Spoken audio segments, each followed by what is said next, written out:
అదొక ఊరు. భార్య భర్తలు ఉన్నారు. వారికి ఒక కుమారుడు ఉన్నాడు. ఈ పిల్లవాడు 5వ తరగతి చదివే దినాల్లో వాళ్ళ నాన్న అకస్మాత్తుగా చనిపోయాడు.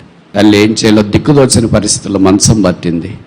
కొంతకాలం అయిన తర్వాత సంపద కష్టమైపోయింది. ఒకసారి స్కూల్లో ఫీజు కట్టే అవసరం అంటే అమ్మ దగ్గరికి వచ్చి అడిగాడు, మమ్మీ స్కూల్లో ఫీజు కట్టాలా? వాళ్ళమ్మ సరదాగా యేసుప్రభు వారికి ఒక ఉత్తరం రాయరానింది.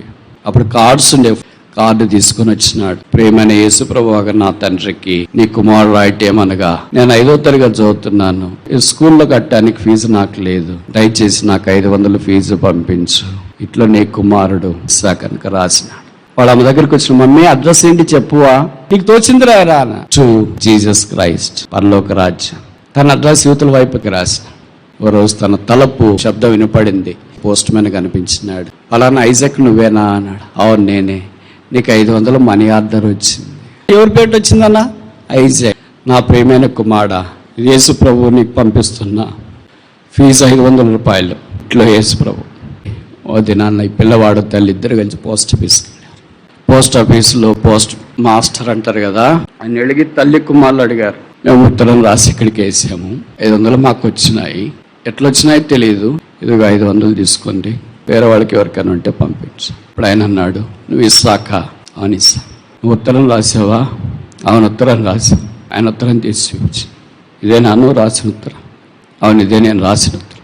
యేసుక్రీస్తు ప్రభు పరలోక రాజ్యం అంటూ అడ్రస్ రాసావు కదా, ఫ్రమ్ అడ్రస్ నీది రాసావు కదా, అన్నీ ఫ్రమ్ అడ్రస్కి 500 రూపాయలు యేసు ప్రభువే పంపించినాడు.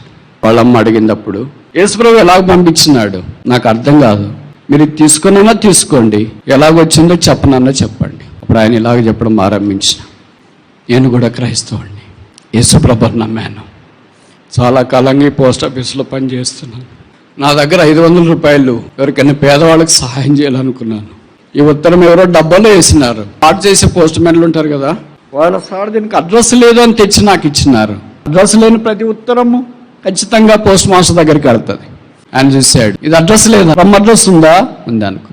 అప్పుడు దేవుడు నాకు ఇచ్చిన భారం కొలిది ఈ 500 రూపాయలు మనీ ఆర్డర్ తీసుకొని ఆ పిల్లవాడిని అడ్రస్ రాసి యేసు ప్రభు పేట పోస్ట్ చేశాను. ఇది ప్రభువు మీకు ఇచ్చింది, మీ ప్రార్థన దేవుడు ఆలకించిన, తిరిగి తీసుకుని వెళ్ళండి. సరదాగా తల్లి కుమార్తె చెప్పిన మాట దేవుడు ఇలా కూడా ఆలకిస్తాడా? 25 పైసలు పెట్టి ఒక కార్డు రాస్తే పోస్ట్ మాస్టర్ లేని దేవుడు కదిలించగలడు. దేవుడికి సాధ్యం. క్రైస్తవ జనమా, ఎంతకాలం ఇలాగుంటాం? ఎంతకాలం తోట ఎండిపోయినందుగా ఉంటాం? ఎంతకాలం ఇలాగే జీవితాన్ని కొనసాగిస్తాం? రక్తం కార్చి సంపాదించిన దేవుడు మన ప్రార్థనకు జవాబు ఇయ్యడా?